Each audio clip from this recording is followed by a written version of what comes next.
Have I ever actually asked myself what I want? The pleasant surprise was that I was okay. I don't know what I'm doing. And what am I doing? Yeah, take time off. It's good for you. And I'm like, what do you mean? I have no what ifs left. I have no stones unturned. I started discovering all these things I love to do outside of work and how my life can be so fulfilling, not by my job. We're gonna kick right off with your dance background. So, what's your dance background? When did you start? What was your professional dance career? What did that look like? Well, thanks for having me. I'm so happy to be here. And I think I've maybe said this to you once before, but I wish I had found you and what you do before I pivoted. So I'm happy to be here now. But my dance background, I started dancing at the age of 3, as I'm sure a lot of dancers did, in little baby tutus. And then I stayed dancing all through high school, and I ended up going to college for dance. I went to Oklahoma City University, where I studied dance. And then from there, I kind of just moved right to New York. I knew at Oklahoma City, some people do like cruise lines, some people do like Rockette. Like I'm saying, like kind of their focus is and what their goals are for afterwards. Some people, are more focused towards like regional theater, Broadway. And I knew that I was kind of more the regional theater Broadway route. I really wanted to be in musicals. So when I moved to New York, I really focused on those auditions. I didn't want to go away on like a cruise ship for 9 months, and I knew that I could miss auditions and stuff like that. So that was my main focus. My first job out of college was at Busch Gardens, Williamsburg, um, performing outside in the winter in like 30 degrees in a ballet. A ballet. Like our poor lead was on point in like 30 degrees Oh, outside. wow. And so that was my first job. And then from there, I started booking regional theater. And then from there, I did a national tour of 42nd Street. And it's so funny because I'm from outside of the DC area and I worked at Signature Theater a lot there. And my first job at Busch Gardens, Williamsburg, the choreographer of that was Christopher D'Amboise. And fast forward like 4 years, the casting director at Signature Theater was Kelly D'Amboise, his wife. And so I had this Okay. crazy, like, full circle connection of like this really cool moment of being connected, and you never know what job's going to get you what, next Yeah. thing. It was just such a cool full circle moment. So that kind of is my background and my career. Sorry, I don't know if you asked that, but I went into it. Yes, yeah. No, that's exactly what I want to know. I didn't know that Yeah. you did theme parks because that was a big part of my career, but in Orlando. Yeah. And they're fun. Like there's lots of fun shows, but the dancing outside is a whole nother level. Whether it's in the heat or it's in the cold, it's just a thing. It's All the weather contingencies and all that fun stuff. Well, and Oklahoma City is a very reputable, well-known. A lot of dancers go through that program. yeah. And yeah, that makes total sense. So you went straight from college to New York City. Yeah. You're doing the audition thing. You're not Yeah. going on tour. I mean, you did 42nd Street, but you're not going away so that you can stay, Yeah. do the audition thing, which is a grind in and of itself. Yeah. So what happened then? When did you change careers and why? And when did you start having those inklings of maybe I should do something else, or what was that like? Yeah, I mean, I don't know if this is your story too. I can't remember, but the pandemic hit Yeah. and I was working at Signature Theater down in Arlington and I was doing a chorus line. It was my first equity principal contract. I was so excited. I was supposed to go back that summer and do Mamma Mia with them. I was supposed to go back in the winter and do producers with them. I had already 2 shows booked for Oh 2020. man. And I was in final callbacks for a lot of other things too. And the pandemic hit and everything got, well, first it was like postponed and then it got Mhm. canceled. So then from there, I kind of just, we all paused, at least in like the theater world, we were forced to. And I think it just started like, I kind of just got this whispering in the back of my head being like, okay, your industry just completely shut down. Like, you actually can't do anything else with that industry right now. So I think I also hit like 30 and I was just like, I think maybe I want some more stability. And I had never felt that way before. But it started creeping in and creeping in. And I just was like tired of, I also met my now husband at that time. And as amazing as he is, and as great as he is, I was tired of him like being the one being able to like pay for everything, take us places. Like I just wanted to be like, no, I want to go on vacation and pay for it. And I just felt like with theater career, though I like worked at great places, you're always stringing together jobs. You're always nervous, at least for me, and this is something I have to work on in myself, but like scarcity and lack mindset. But like I was always never willing to do anything for myself, like outside of, does this advance my theater career? Does this, yeah, like everything, every decision I made was focused on that. So my first step out, I think we talked about this in like a more casual conversation with Pivot for dancers, but my first step out was I decided to stop voice lessons. And instead I put that money, because voice lessons in New York City are like 175, 200 an Yeah. hour. Yeah. And I would go bi-weekly. So I would go twice a month and spend $400. So I said, you know what? Instead of doing voice lessons, I'm gonna enroll in pottery classes and put that 400 towards pottery and see if like I can still feel creative and I can still feel good. And I did. And I had community there. And I also just like didn't get back into dance class when the pandemic kind of started coming, going away. I was just like, for what? Like I was just so driven by what I thought I should be doing. And I'm very grateful for what it was. And I loved it. And I so miss it in many ways.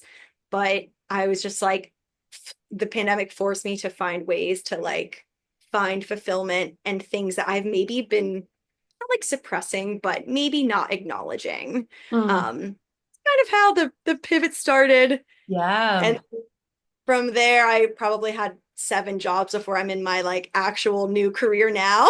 But it takes Yeah. a for me, it took a long time to figure out, am I really doing this? Like I was kind of dipping my toe into the pivot and then to being like, okay, I'm fully pivoting, but do I know yet what I'm doing? Because that was kind of like a 3-part process for me. Yeah, well, it is a process. It's not generally, it's not a hard stop and you're like, okay, now I'm doing this. I haven't Mhm. spoken to any single person that has done that. No. And it is a process and it takes a while to not only be like, well, what do I want, but also what am I going to do next? And you have to experiment, you have to just figure some stuff out. But it's hard when you also have all of these weird mindsets that are just ingrained in you. The pandemic, too, I think, and that is a lot of people our age, that's their kind of story because it's like they're getting to the peak of their career almost, and then it just stops. And you really have to reckon with, oh, didn't see that coming. I mean, that was the whole world. But Yeah. especially in the arts and theater, it's like, well, if that could happen, then I'm really just not prepared for the next thing. And in our training and all of that, we're just really not prepared for what comes after it, which is, yeah, to me, the whole thing of pivot answers of like, well, we all know that can't last forever, but none of us are prepared. Nobody's Um, fair. you And I know. never wanted to. Everyone's like, oh, well, do you want to be a teacher, a choreographer, a director? Like all those pivots that people kind of do once they are done their performing. I always knew. I was like, no. I don't know why. I just know that I don't want to do it. And that's enough reason. Yeah, I'm the same actually. I never wanted to go into teaching, never really liked it, never wanted to do, I just wanted to be a dancer. But then it's like, well, if you're not going to go down the teacher route, you've got to figure something else out, which is rewarding on its own. But I want to know, so when you made that decision, you came to the decision, okay, I'm ready to pivot. What were there any like main challenges that stood out to you or even like pleasant surprises? Yeah, I think the pleasant surprise was that I was okay. Like everything was fine. Like, Oh, like no one called me and was like, where are you? Why aren't you at these auditions? Come to these calls. Like no one said anything. And I love that. And I think the challenge, and I think we discussed this before, and I'm still kind of dealing with it, but I'm getting better. It's definitely identity and definitely purpose. kind of just being like, especially because I have so many friends that are still in the industry and they're killing it and I love supporting them and watching them. But when you like say, and I know social media is not great, but like for comparison, you shouldn't do that. But when, when I look at my social media, I do see like it just looks like when you're searching to find the next thing, it looks like everyone's so set, everyone's so happy, everyone's so successful. And there was times when I was like, wow, like I left that. Like I left that maybe comfort, even though there's a lot of instability, but like maybe stability of just being like, at least this is, I know what I'm doing. Hmm. Um, so I think that was the biggest challenge was like, I don't know what I'm doing and what am I doing? And like, oh my God. Yes. So though I would say like pros and cons for sure. Yeah. Well, it is funny though how we really internalize that I won't be okay without dance. I really Yeah. had that. I thought there's like a lot to that. So, first step is like, you'll be okay. I'm okay. That's kind of a weird adjustment, but a pleasant surprise. But then, yeah, obviously the identity stuff. And I think the community, and I like that you brought up the purpose because I found that as well. And I think a lot of people do, where you have an aim that's so clear, with a clear path towards that aim, your Yep. whole entire life. Since Yep. before you're even in school, for a lot of Yep. us, you have a clear path. It's like, okay, I can do this, this, this, and this, and that will guide me towards this goal.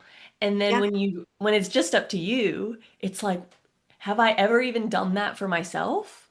And I talk about this in the ebook that I wrote. It's maybe you've never even had to make an actual decision for yourself up until you go to pivot and it's like, oh, and then that just feels like a lot of pressure. And Yes. that's what it is for me. I'm like, and then I'm like anxious because it's so much responsibility, I feel like, but that's just being an adult kind of, and that's what, we just are kind of doing it a little bit later and it's hard. But Yeah. I think trying to find a new purpose and knowing that you can have purpose afterwards, Yeah. it maybe takes a little bit, it takes a little bit of work to get there for yourself, but I Yeah. can totally relate. Yeah. I mean, and that's what the pandemic did for me. It made me literally go, wait, have I ever actually asked myself what I want? Like, Mm, ever. I've always just been like, okay, I will book a couple jobs right when I get out of school. I'll make connections. I'll, if my sights are set on this, okay, I need to become a better singer. I'll go into singing lessons. Okay, I need to become a better actor. I'll go into acting lessons. Okay, I booked this job. Okay, now I have my union card. Okay, now that I'm doing that, I can do this. And everything stopped, and I was like, I remember one day, sorry, this is like a tangent. I stopped skiing. I skied growing up. I stopped because I was nervous to injure myself. So I didn't ski from like 15 to like 25 or 27. And the pandemic hit, and one of my good friends, he's like, let's go like for a quick weekend up to the Catskills and ski. I'm like, I haven't skied in so long.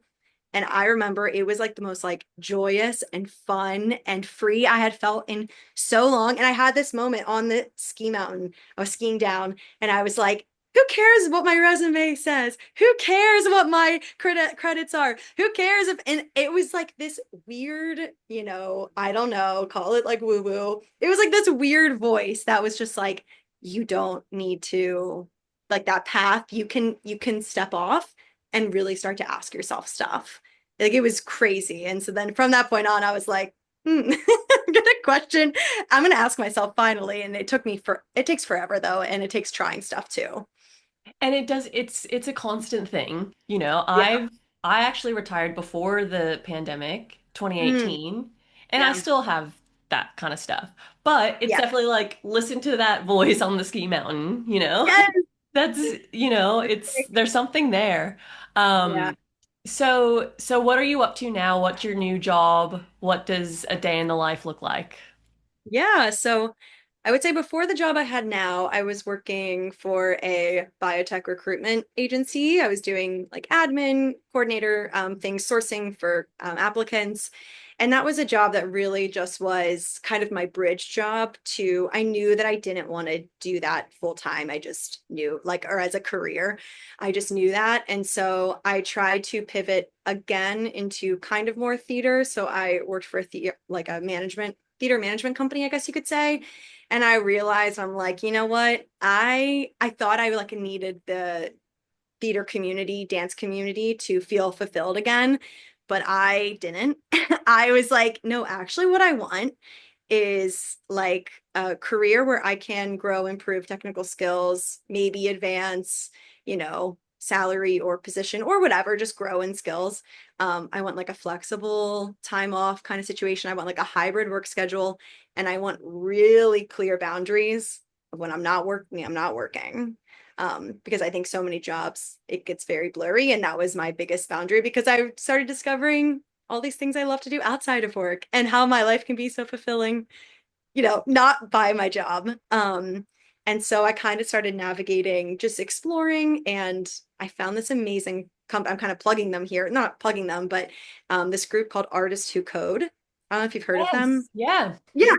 Yeah. So I started seeing all of their stuff, and they are started by software engineers, and they have a really big software engineer, group members, but there are some data people in that group. And so I started just talking to people in that group, and I started seeing people talk about data, and I was like, wait, what is this like data analysis? And I took like a Myers-Briggs personality quiz, like a really long thing online, and it literally said, because I was like, I just need like a little direction. Like I just need to figure out something. And it was like, oh, you love to investigate, you love to analyze, you love technical stuff. And I was like, yeah, I do. Like my brain just kind of really likes that stuff. I mean, it's dancing. It's like so technical. You have to analyze. You have to like Yes. all these things that like my brain, like when I see something, I'm just like, okay, yes, got it, go. And so I then looked into a data analytics boot camp. So I did that in New York City. It was a 2, 3 month boot camp. And then I also did like an online kind of self-learning, like at your own pace in tandem and afterwards, because I knew you needed it was a bit of a barrier to entry. But then after that, everyone just kept saying it's kind of just about networking, and it's kind of just about you can learn on the job, just like get a decent base, like don't pay for all, like they basically, what I was looking into was, should I go back to school and get my master's? Should I do this, that? And for at least what I do now, so now I'm a data analyst, and they were like, no, like honestly, you can just do a boot camp. You can learn a lot of stuff on your own. There's YouTube University, Google University, and now there's, I mean, AI and like Copilot that is just like, what is this Yep. syntax thing? Yep. So I started my role in this job 7 months ago in December, and I've been here ever since. I'm a data analyst at a financial services company, and I analyze credit card data, which I know it sounds so exciting. It's not quite putting up a show every night. But like I said, I love the work culture. I love the work-life balance. The people are just happen to be really kind, lovely people, which I was like, oh my God, what did I stumble into? And so I've kind of found everything I wanted. And also I like the job. Like the day goes by so fast. My brain hurts but pretty bad, but it's getting better. It's a steep learning curve at times, Yeah. but it's all happening. So that's where I am now. Well, that's great because you're actually being challenged in a different way. And I love that you set parameters for yourself. And it sounds like you were open to figuring out what fits those parameters versus trying to fit yourself into Yeah. a path that you thought I should do this. It's like, well, I want flexible this, I want a decent salary, I want time off, I want to be challenged. This is my personality, this fits in there, and then you're open, which I Yeah. think a lot of dancers, we can all be very blinders on. And as creative as we tend to be, we're kind of not that open, I find. And I found that within myself. It's like because I'm a business analyst now and I can very much relate. I'm very much in the tech side and it's kind of boring but really hard. And in financial services, and it's like, but the people are nice and cool and they have different interests and Yeah. like just you're around normal people Yeah. normal people, just not theater people, not dance people. And it's nice though too, because it's like, well, you're interesting in a different way. Yeah. And it fits my personality. I find that even though a lot of us dancers are very similar, there are people who tend towards there's different parts of dance that you really connected with. Like maybe it's that the technical thing and like being a craftsman and that was me sounds like that's how you were too. Or you're the extrovert, like hyper creative, hyper the people that go into choreography and like stay in the arts are maybe just a different kind of personality to me, but I just didn't want that. But being open to where you fit based on what you liked about dance, what pieces of dance drew you to it and made you good at it Yeah. can fit in another career. Yeah. It's so weird how it does line up. And like, not every day do I get on my laptop and I'm like, oh, yes, this is just like, this is Yeah, just like rehearsing an opening number. exactly. But there's definitely times where I'll be like, oh, yeah, like I notice those things or I feel like I'm good at those things because that's just how my brain kind of naturally functions. Or I worked so hard for so long to pick up and do those things and I'm naturally maybe inclined to it. But yeah, definitely the connection is there, like you said, and we kind of do gravitate towards what kind of we fit into in that way. Yeah. And then just when you're open to it, it's like just don't close off those corporate jobs in your mind thinking because it's so different now too than it was when we were kids. And I think I find that my like the generation above us it was just like corporate, it's soul sucking, it's, the 9 to 5 never. But it's like, well, with after COVID, everything's hybrid, or you Yeah. can get a fully remote thing. It's actually Yep. so flexible. I don't have Yeah. to wear a suit every day. No. It's not like that. It's not what you No. think in the movies. Did you Yeah. have that experience? Kind of a little bit. I mean, yeah, my office, like, they're like, yeah, you can wear jeans, like, blah, blah, blah. They're like, yeah, you can roll in. Like, well, I won't say these things in case Yeah, someone, yeah, but yeah. yeah, they're like, it's very casual in a way that I thought, and there certainly are places. Like, if you're working for a Yeah. real, or you know what I mean? If you're working for these true there are definitely those places, but I mean, growing up, I always thought, oh, I don't want to just, I remember telling my mom, like, I don't want to just sit at a desk all day. Like, I don't just want to be like, chained to a desk, which I still, I don't think I could have done that. And I think I don't know if you've reflected on this a lot, but like, I definitely don't think I could have graduated college and do what I'm doing right now. I think I would have like become a yoga teacher and traveled the world. Like I think I would have needed to get just because of like how I naturally am and you're in your 20s and I think I just would have not been able to do it now, but I'm in a place now where I'm like this is great. I have flexible PTO. There's unlimited days. They are so wonderful about like, yeah, take time off. It's good for you. And I'm like, what do you mean? I've never missed a show in my life. Like, I've literally never called out of a show. I didn't miss one dance class for 4 years of college. One, like Yeah. I can not come to work Yeah. for a week. Are you sure? And you're gonna pay me? Yeah, Like right, right. Yeah. I've had so And many talks someone's with not my going to replace manager. me? No, someone's not gonna take my job. You're not gonna revoke my offer because I need to go to my Exactly. best friend's wedding. Yes. Well, all of that stuff. And totally, like, if any young dancer would come to me and say, oh, should I do the desk job or should I go for dance? It's like 100% go for dance. Because Yes. again, I don't think that I would feel this way if I didn't, same as Yes. you. And Yep. I'm proud that I did, glad that I did. I wouldn't change that. Yeah. But if you have that ski mountain voice in your head saying, you know, I really love that. Oh my God. Um, It was from if God. you have, if that, yeah, if that voice is coming to you in some way or another, but you're Yeah. not being open to the 9 to 5 desk job at this point, it's very Yeah. different than the people who go into it and are sort of resentful of it because they started at 18, where Yeah. you did live the dream, and that's part of it. You don't have to be like, oh, what if I went for it? It's like you know that you're good enough. You know that you could have done it. Like, even if you didn't get Broadway or you didn't get Rockettes or you didn't get that, whatever that pinnacle was, you know that you probably could have. Like, you were good enough, you were there, you're in the room, and at a point it just becomes like, well, I don't really need to prove anything anymore. Now I want to, be with my partner or just like whatever the thing is that's maybe more important than that credit on the resume. It becomes easier to be like, well, actually, this fits. This 9 to 5 fits now when it wouldn't have before. Yeah. And it's sort of because you went for it that you don't have any regrets or what ifs lingering.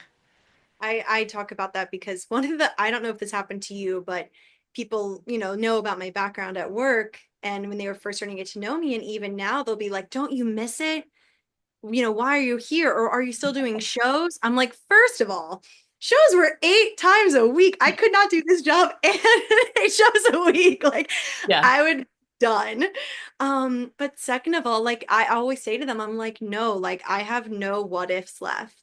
I have no stones unturned. Like I feel like I didn't. I feel great. It takes a bit to get there because that kind of that struggle, that like internal battle for probably 2.5 to 3 years for me was until I really got to the point, like you just said, that like this fits now and I'm good and I have other like goals or passions or whatever it might be. totally. And it is funny, yeah, when you start to bring that part of yourself into your new work too, people just can't comprehend. But No. it's it's nice though too because people are, you don't have to hide that part of yourself either. It's still part of you. Oh And yeah. it's still Yeah. valuable and people are more receptive to it than you think, but also they're not at the same time, they're not going to understand. So it's letting go of that in a way too. Yeah. It's like it's letting go and opening up. It's Embracing it. yeah. Yeah. Yeah. Yeah. So what are your future plans? No plans and I love it. Yeah. Well, I'm in this job, I'll be a year in December and I definitely want to continue here for a bit. Like I really want to feel very confident and I know I can definitely grow within this role for a few years. And so I think from there, I have a lot of options because, well, my husband and I don't really know. We're in New York City right now, but he works for a hospital, so he can kind of get a job anywhere if he really wanted to. I feel I can kind of get a job anywhere, as long as it works and it's what I want. And so we kind of are at a place where we don't really know. His family's in Boston, my family's in North Carolina. And so we're kind of just like the next like 3 to 5 years, we're kind of like, okay, like let's see like if we're pulled a certain way, if we want to stay here.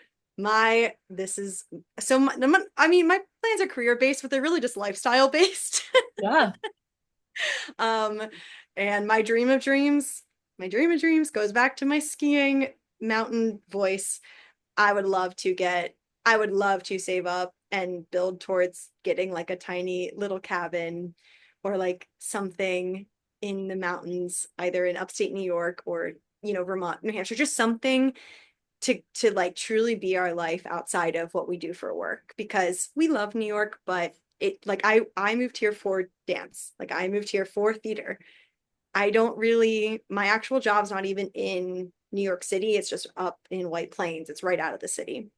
It's like I don't even really need to be here anymore. And neither really does he. So the future is kind of like I like what I'm doing. I want to stay in it and keep getting better and growing and, getting more confident. But then otherwise lifestyle wise, I'm like, there's so many options. The Because sky's the limit.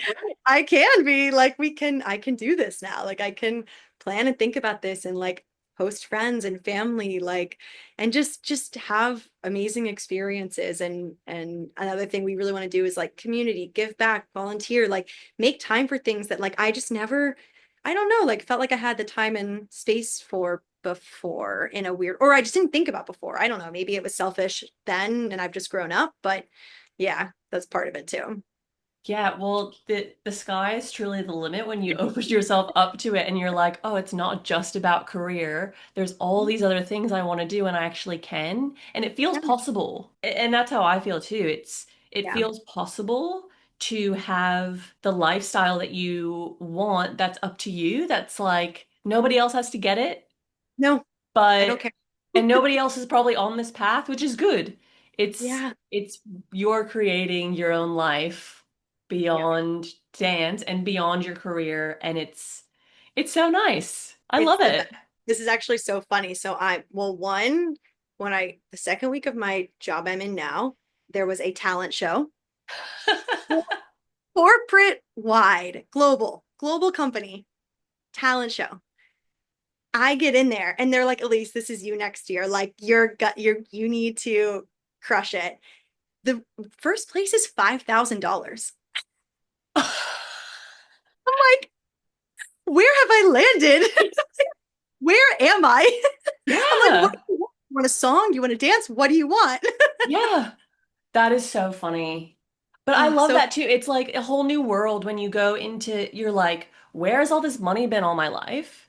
Where has all the, you know what I mean? Where you're just like, is this how people have been living? God. And, we've just been in this, with the blinders on, in this world of scarcity and of Yeah. pigeonholed.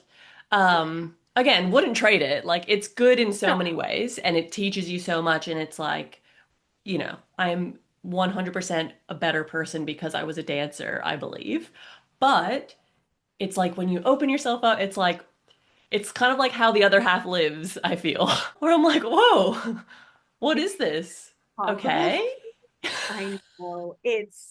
I think like being able to like treat my husband or treat my family or my friends, like that's just been like it's so cool. And I can't wait to do it more and more. Like just being able to, I don't know. I'm just like, I've never been able to do this. Like, what is this? Yes. And yeah, totally. And to give back and to have abundance and all of this stuff.